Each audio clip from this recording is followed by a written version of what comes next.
ሶሪያ ስንል ሁልጊዜም ጦርነት፣ መበታተንን፣ እልቂትና ስደትን ልናስብ እንችላለን። በዚች አማናዊት በሆነች ኦርቶዶክስ ቤተክርስቲያን ላይ የሚደርሰው ዓለም አቀፋዊ ስደት፣ የጥላቻና የማጥፋት ዘመቻ ምን ይሆን? ሁልጊዜ ጥያቄ ይፈጥራል። ከዚህ መካከል በሶሪያ ምድር በጌታችንና በመድኃኒታችን ኢየሱስ ክርስቶስ ፈቃድና እርዳታ በትልቅ ተጋድሎ ውስጥ ብዙ ዘመናትን ያስቆጠረች የማትበገር የሶሪያ ኦርቶዶክስ ተዋሕዶ ጸንታ እስከዛሬም ራሷን አበርትታ የምትገኝ ታላቅ ቤተክርስቲያን አንዷ ናት። የሶሪያ ኦርቶዶክስ ተዋሕዶ ቤተክርስቲያን ከክርስትና መጀመሪያ ዘመን ጀምሮ ረጅምና ታሪካዊ ጉዞ ያላት ጥንታዊ ቤተክርስቲያን ናት። ዛሬ የሶሪያ ኦርቶዶክስ ስደት፣ መከራና ተጋድሎ ዘመንን የምንዳስስበት ትልቅ ታሪክ ይዘንላቸዋል። ሰብስክራይብ በማድረግ ለሌሎችን በማጋራት ቤተሰብ ሆነው ይጀምሩ።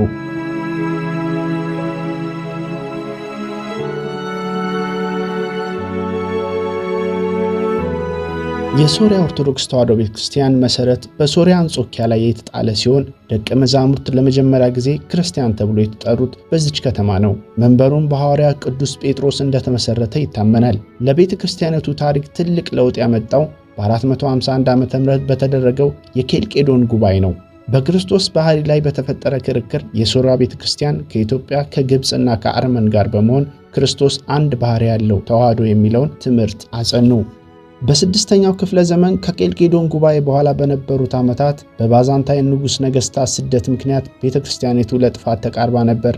በዚህ ጊዜ ያዕቆብ ባራዴሮስ የተባሉ ኤጲስቆጶስ በሚስጥር እየተዘዋወሩ ብዙ ካህናትና ጳጳሳትን በመሾም ቤተክርስቲያኒቱን በድጋሚ አደራጁ። በዚህ ምክንያት ያዕቆባውያን ተብለው ይጠሩ ነበር። ከ9ኛው እስከ 12ኛው ክፍለ ዘመን የሶሪያ ኦርቶዶክስ ቤተክርስቲያን በሥነ ጽሑፍ፣ በሳይንስና በትርጉም ሥራዎች የገነነችበት ወቅት ነበር። ብዙ የግሪክ ጥበባት፣ የፍልስፍና መጽሐፍ ወደ ሶሪያ ተተርጉመዋል። እንደ ማር ዲዮናስዮስ፣ ባርሳቢሊ፣ ማር ግሪኮስ ያሉ ታላላቅ ምሁራን የተነሱበት ወርቃማ ዘመን ነው። ቤተ ክርስቲያኒቱ በታሪኳ ውስጥ ብዙ ፈተናዎችን አሳልፋለች። በመጀመሪያው ዘመን የተወሰነ ነፃነት ቢኖርም በኋላ ግን በእስልምና መስፋፋት ምክንያት ከፍተኛ ጫናዎች ነበሩ። በአንደኛው ዓለም ጦርነት ወቅት በኦቶማን ቱርክ ግዛት ውስጥ በአርመኖችና በሶሪያ ላይ በደረሰ የዘር ማጥፋት እርምጃ በመቶ ሺዎች የሚቆጠሩ የሶሪያ ኦርቶዶክስ ምዕመናን ተጨፍጭፈዋል። ዛሬ ያለችበት ሁኔታ ቀደም ሲል በአንጾኪያ የነበረው መንበር ዛሬ በሶሪያ ደማስቆ ይገኛል። ለጸሎትና ለቅዳሴ የምትጠቀምበት ቋንቋ ሶሪያኛ ሲሆን ይህም ክርስቶስ ሲናገረው የነበረው አርመናዊ ቋንቋ ዘርፍ ነው። በጦርነትና በስደት ምክንያት ዛሬ ምዕመኖቿ በመካከለኛው ምስራቅ ብቻ ሳይሆን በአውሮፓ፣ በአሜሪካና በአውስትራሊያ በስፋት ይገኛሉ። በተለይ በህንድ ማላንካራ የሚገኘው የቤተ ክርስቲያኒቱ ክፍል ትልቅና ጥንታዊ ነው። የሶሪያ ኦርቶዶክስ ቤተክርስቲያን ከኢትዮጵያ ኦርቶዶክስ ተዋሕዶ ቤተክርስቲያን ጋር በሃይማኖት አንድ ሲሆኑ በታሪክም በ9 ቅዱሳን አማካኝነት ጥብቅ ግንኙነት አላቸው።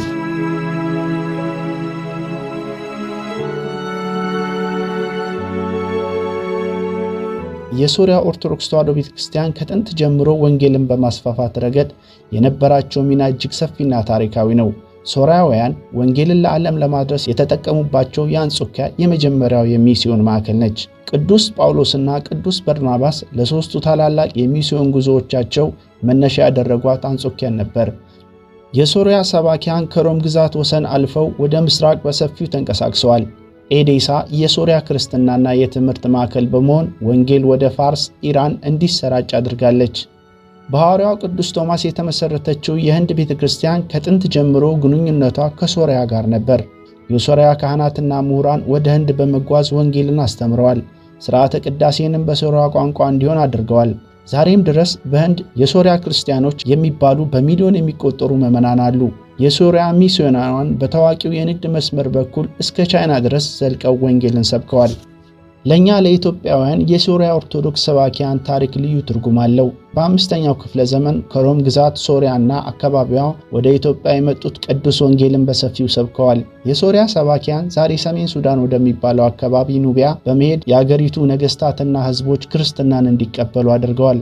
ወንጌልን በሰፊው በመስበክና በማስፋፋት የሚታወቁት ቅዱስ ቶማስና ማርማሪ የምስራቅ ሰባኪያን ሐዋርያው ቅዱስ ቶማስ ምንም እንኳን ከ12ቱ ሐዋርያት አንዱ ቢሆንም የሶሪያ ቤተክርስቲያን ወደ ምስራቅ ፋርስና ህንድ ለተደረገው ስብከት እንደ መሰረት ትቆጥረዋለች።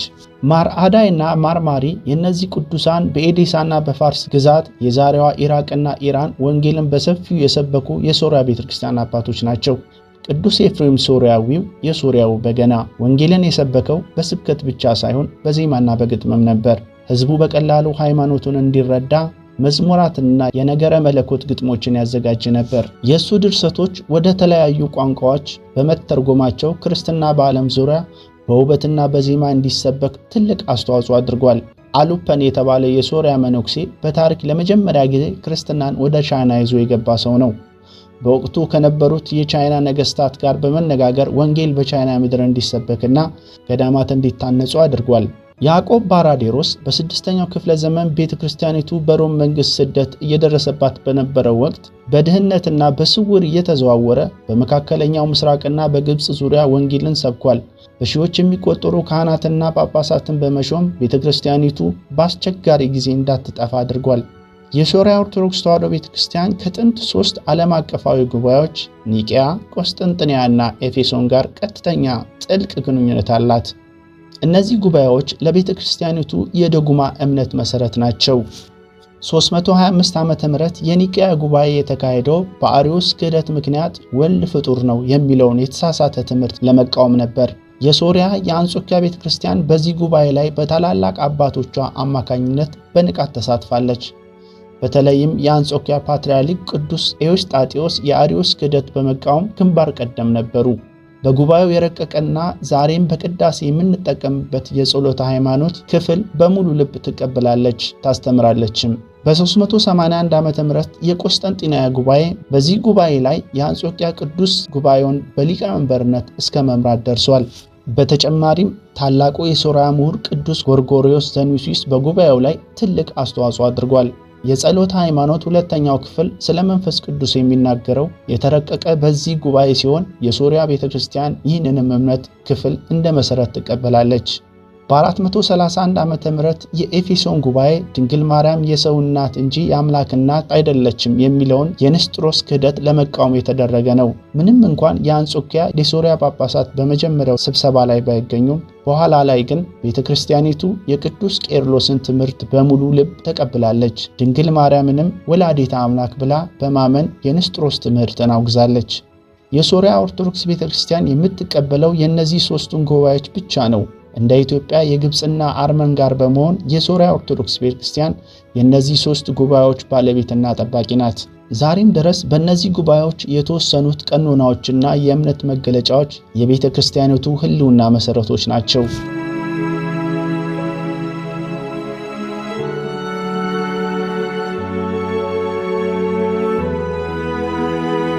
የሶርያ ኦርቶዶክስ ቤተክርስቲያን በታሪኳ የሰማዕታት ቤተክርስቲያን እስክትባል ድረስ እጅግ ዘግናኝ መከራዎችንና ስደቶችን አሳልፋለች።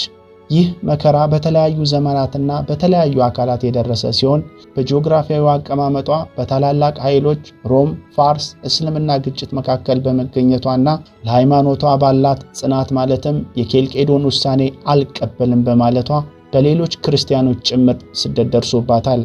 ከ5ኛው እስከ 7ኛው ክፍለ ዘመን የባዛንታይን የሮም መንግስት ስደት። ይህ ስደት የተነሳው በሃይማኖት ልዩነት ምክንያት ነበር። አንዱ ምክንያት የሶርያ ቤተክርስቲያን ከኬልቄዶን ጉባኤ ከ451 ዓመተ ምህረት ክርስቶስ 2 ባህሪ ያለው የሚለውን ውሳኔ አልቀበልም በማለቷ ነበር። በተለይ በንጉሥ ዮስጥንያኖስ ጳጳሳትና ካህናት ተሰደዱ፣ ታሰሩ፣ ተገደሉ። ቤተክርስቲያኒቱም መሪ አጥታ እስከ መጥፋት ደረጃ ደርሳ ነበር። በኋላ ግን ቅዱስ ያዕቆብ ባራዴሮስ በድብቅ እየተዘዋወረ አደራጅቷል። የፋርስ ሳሳኒድ ወረራ ሶርያ በሮምና በፋርስ ግዛት መካከል ትገኝ ስለነበር የፋርስ ነገስታት አካባቢውን በወረሩ ቁጥር ክርስቲያኖችን እንደ ሮም ሰላዮች በመቁጠር ከፍተኛ ግድያና ስደት እያደረሱባቸው ነበር። 14ኛው ክፍለ ዘመን የሞንጎሊያና የቲሙር ላንግ ወረራ በሶርያ ኦርቶዶክስ ቤተክርስቲያን ታሪክ ውስጥ እጅግ ጨለማው ዘመን ነው። በጨካኙ መሪ ቲሙር ላንድ በሺዎች የሚቆጠሩ አብያተ ክርስቲያናት ገዳማት ወደሙ። በሚሊዮን የሚቆጠሩ ምዕመናን ተገደሉ። ይህ ወረራ የሶርያ ቤተክርስቲያን በመካከለኛው ምስራቅ የነበራት ቁጥር እጅግ እንዲቀንስ አድርጓል። ሰይፎ ማለት በሶርያ ሰይፍ ማለት ነው። ይህ በዘመናዊ ታሪክ የደረሰ ትልቅ መከራ ነው። በአንደኛው ዓለም ጦርነት ወቅት ከ500 ሺህ በላይ የሶርያ ኦርቶዶክስ ምዕመናን በአሰቃቂ ሁኔታ ተጨፍጭፈዋል። ይህም ብዙዎች ወደ ተለያዩ ዓለም ክፍሎች አውሮፓና አሜሪካ እንዲሰደዱ ምክንያት ሆኗል። የቅርብ ጊዜ መከራና ታሪክ አይሲስ፣ በቅርብ ዓመታት በሶሪያና በኢራቅ በተነሳው ጦርነት ምክንያት አክራሪ አይሲስ ቡድን እንደ ሞሱ ያሉ ጥንታዊ ክርስትና ማዕከል ከምድረ ገጽ አጥፍቷል። ምዕመናንን እምነታቸውን እንዲቀይሩ አሊያም እንዲገደሉ ያደርግ ነበር። የታወቁ ጳጳሳት እንደ ማር ግሪዮስዮስ ዮሐንስ ታፍነው እስካሁን ደብዛቸው ጠፍቷል። ይህ ሁሉ መከራ ቢበዛባትም ግን ቤተክርስቲያኒቱ ዛሬም ድረስ ቋንቋና እምነቷን ጠብቃ እንድትቆይ አላገዳትም።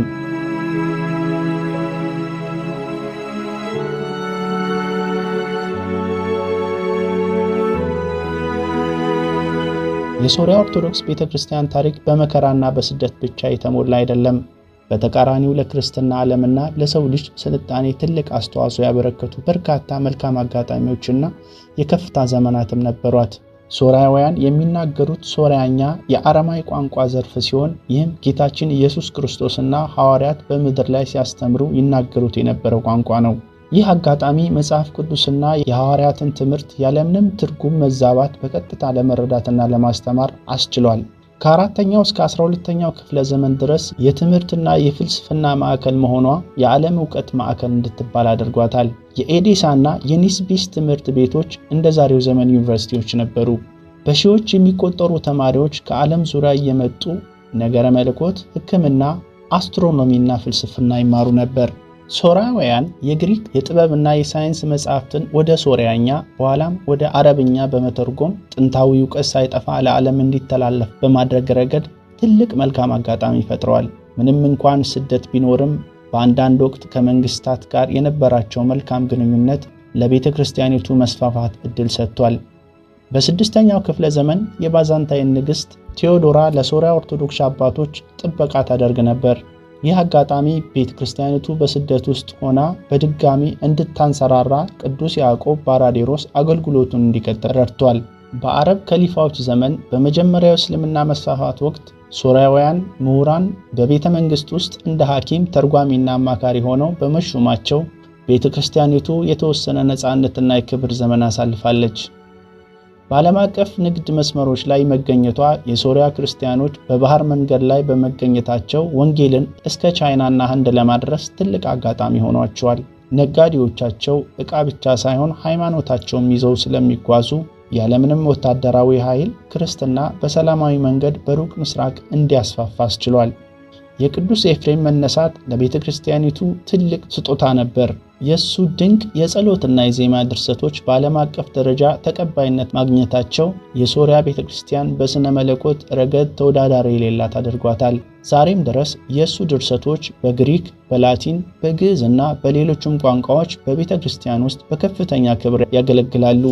የሶርያ ኦርቶዶክስ ቤተ ክርስቲያን ከሌሎች አብያተ ክርስቲያናት ጋር የነበራት ጥብቅ ወንድማማችነት ከኢትዮጵያ፣ ከግብፅ ኮፕቲክ እና ከአርመን አብያተ ክርስቲያናት ጋር የነበራት ጠንካራ አንድነት በመከራ ጊዜ እርስ በርስ እንዲረዳዱና እምነታቸውም በጋራ እንዲከላከሉ አጋጣሚ ፈጥሮላቸዋል።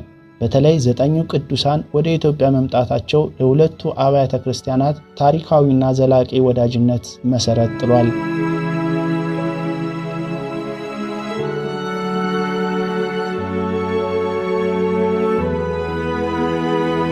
የሶርያ ኦርቶዶክስ ቤተክርስቲያን ዕውቀትን ከሃይማኖት ጋር አጣምራ በመያዟ በታሪክ ውስጥ እንደ ብርሃን ሆና እንድታበራ አስችሏታል። የሶርያ ኦርቶዶክስ ተዋሕዶ ቤተክርስቲያን ዛሬ ያለችበት ሁኔታ በአንድ በኩል በከባድ ፈተናዎች የተከበበ፣ በሌላ በኩል ደግሞ በዓለም አቀፍ ደረጃ እየተስፋፋች ያለችበት ወቅት ነው። አሁን ያለችበትን ተጨባጭ ሁኔታ የቤተ ክርስቲያኒቱ መንበር በታሪክ አንጾኪያ ቢሆንም በተለያዩ ዘመናት በደረሰ ስደት ቦታውን እየቀያየረ ዛሬ በሶርያ ዋና ከተማ ደማስቆ ይገኛል። የሶርያ ኦርቶዶክስ ተዋሕዶ ቤተክርስቲያን የቋንቋና የባህል ትንሣኤዋ ምንም እንኳን ዛሬ አብዛኛው ምዕመን በዕለት ተዕለት ሕይወቱ አረብኛ ወይም የስደት አገሩን ቋንቋ ቢናገርም ቤተክርስቲያኒቱ ቋንቋዋ እንዳይጠፋ በገዳማትና በትምህርት ቤቶች በሰፊው እያስተማረ ትገኛለች። በዘመኑ ቴክኖሎጂ በኢንተርኔትና በሳተላይት አማካኝነት በዓለም ዙሪያ ለተበተኑ ምዕመናን የወንጌል ትምህርት ታስተላልፋለች። ዛሬ የሶርያ ኦርቶዶክስ ቤተክርስቲያን ከመካከለኛው ምስራቅ ይልቅ በስደት ሀገራት ጠንካራ እየሆነች መጥታለች። ስዊድን የሶርያ ኦርቶዶክስ ሁለተኛ አገሯ እስክትባል ድረስ ትላልቅ አብያተ ክርስቲያናትና ማህበረሰቦች አሏት። በህንድ የሚገኘው የያዕቆባውያን ሶርያ ኦርቶዶክስ ቤተክርስቲያን በሚሊዮን የሚቆጠሩ ምዕመናን ያሉትና በፓትርያርኩ ታማኝ የሆነ ትልቅ ክፍል ነው። ከኢትዮጵያ ኦርቶዶክስ ተዋሕዶ ቤተክርስቲያን ጋር ያላት ግንኙነት ከመቼውም ጊዜ በላይ ጠንካራ ነው። በፓትርያርኮች ደረጃ የጋራ ጉብኝቶች ይደረጋሉ። በዓለም አቀፍ የሃይማኖት ጉባኤዎች ላይ ኦሪየንታል ኦርቶዶክስ አብያተ ክርስቲያናት ስብሰባ በአንድነት ይቆማሉ። በስደት ሀገራት አሜሪካና አውሮፓ የሚገኙ ምዕመናን አብያተ ክርስቲያናትን በጋራ በመጠቀምና በበዓል ላይ በመገኘት ወንድማማችነትን ያሳያሉ። የሶርያ ኦርቶዶክስ ተዋሕዶ ቤተክርስቲያን መሪዎች የአንጾኪያና የሙሉ ምስራቅ መንበር ፓትርያርክ በሚል ማዕረግ ይጠራሉ። መንበሩ በሐዋርያው ቅዱስ ጴጥሮስ በ37 ዓመተ ምህረት እንደተመሰረተ ይታመናል። የቤተ ክርስቲያኒቱ መሪዎች ታሪክ በሶስት ዋና ዋና ምዕራፍ ይታያሉ። በመጀመሪያዎቹ 100 ክፍለ ዘመናት ቅዱስ ጴጥሮስ፣ ቅዱስ አግናጢዮስ፣ ቅዱስ ኤዎስጣቴዎስ የክፍፍልና የተሐድሶ ዘመን መሪዎች።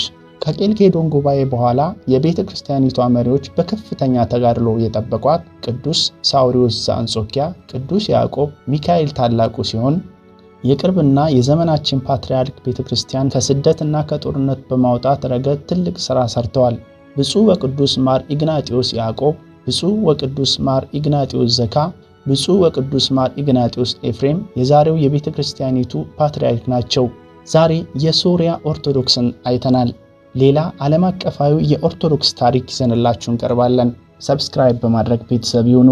ሰላም።